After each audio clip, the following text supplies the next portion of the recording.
আসসালামু আলাইকুম। স্ট্রবেরি আর তরমুজ দিয়ে আজকে একটা জুস বানাই দেখাবো। রমজানের শেষের দিকে আসে, যারা বিভিন্ন সমস্যার সম্মুখীনে ভোগেন, যারা অসুস্থ, তারাই বুঝতে পারেন আসলে শেষের দিকে রোজাগুলো কতটা কঠিন হয়ে যায়। বিশেষ করে যেগুলো পাইলসের রোগী কিংবা পেশাবের জ্বালাপোড়া যাদের থাকে, তো এই শরবতটা খেলে অনেক উপকার পাবেন। আসুন দেখে নিই তার জন্য পুরো রেসিপিটা। এখানে আমি হাফ লিটার দুধ নিয়ে নিয়েছি, আর দুধটা বেশ কিছুক্ষণ একটু জ্বালায় নেওয়ার পরে দিয়ে দিলাম কিছু পরিমাণে গুঁড়ো দুধ।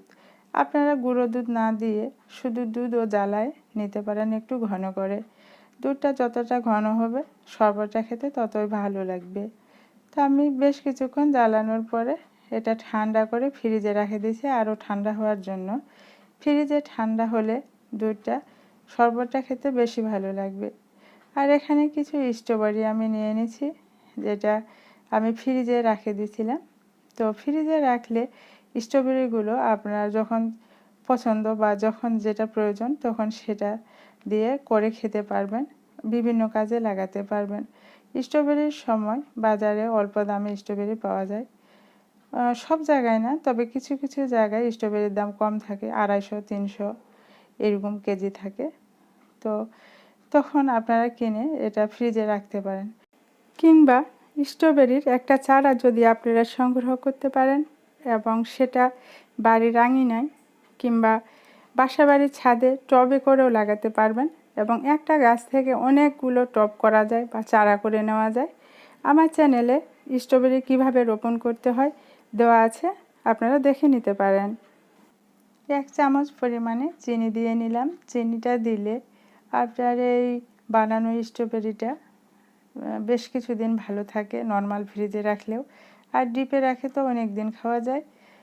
আর এটা শরবতে যে স্ট্রবেরিগুলো আমি ব্যবহার করছি, এটা 2 দিন বা 3 দিন আমার শরবত ব্যবহার করলে শেষ হয়ে যাবে। স্ট্রবেরিটাতে সামান্য একটু চিনি দেওয়ার কারণে এটার স্বাদ কিন্তু অন্যরকম হয়ে যায়।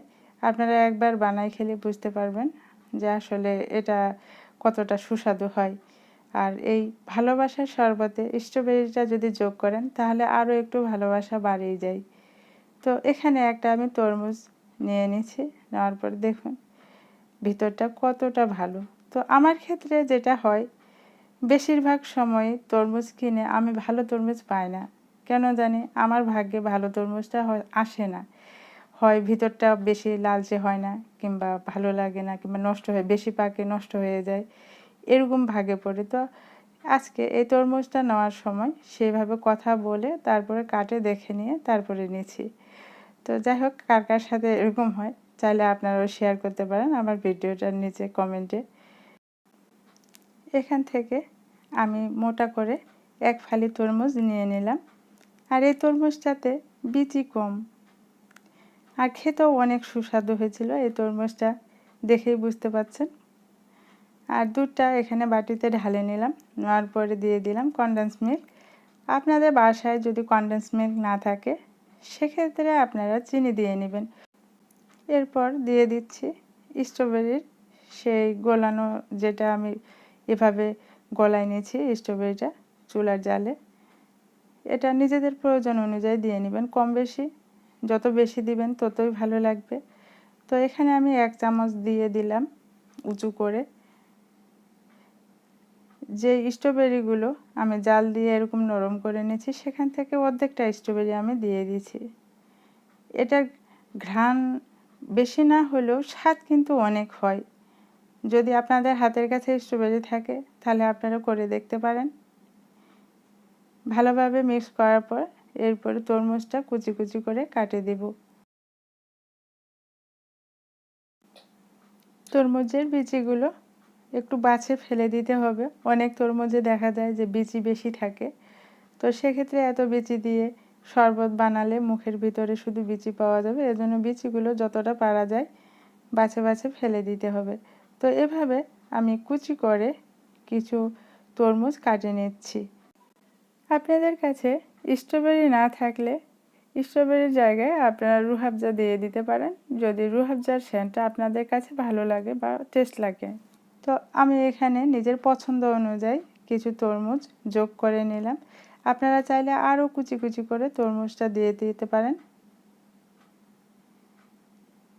এরপরে দিয়ে দিচ্ছি সামান্য পরিমাণে গোলাপ জল। গোলাপ জল দিলে একটা শাহি শাহি ভাব আসে আর একটু ঘ্রাণ হয়।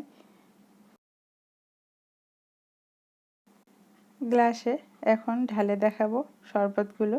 তো হাফ কেজি দুধে এভাবে যদি আপনারা বানান 3 জনের এই শরবতটা হয়ে যায়। আর 2 জন খেলে তো অনেক ভালোভাবে খাওয়া যায়। তো আমি তরমুজগুলো একটু আরও ভাঙে ভাঙে দিচ্ছি।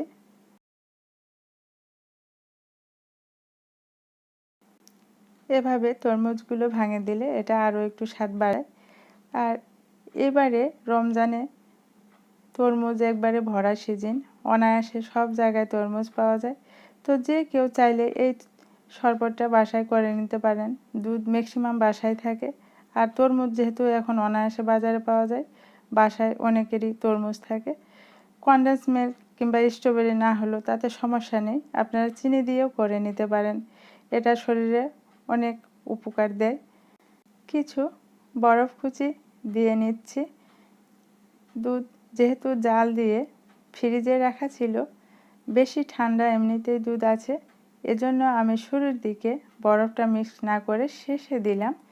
আপনারা নিজেদের পছন্দ অনুযায়ী আগে পরে দিয়ে নেবেন। গ্লাসে ঢালে নেওয়ার পরেও বাকিটাতে আমি বরফ মিক্স করে দিলাম। আর এখানে যেই তরমুজের ফালিটা থেকে উপরে তরমুজগুলো কাটে বানানো হয়েছে, সেখান থেকে আরও কিছু পরিমাণে ছোট ছোট কুচি করে তরমুজ কাটে গ্লাসের উপরে দিয়ে দিচ্ছি। এতে করে দেখতেও ভালো লাগবে, আর তরমুজ শুধু এমনি খেতেও ভালো লাগে। যারা তরমুজ খেতে পছন্দ করে শুধু তারাই জানে যে আসলে সারাদিন রোজা রাখার পরে এক ফালি তরমুজ মনে কতটা প্রশান্তি।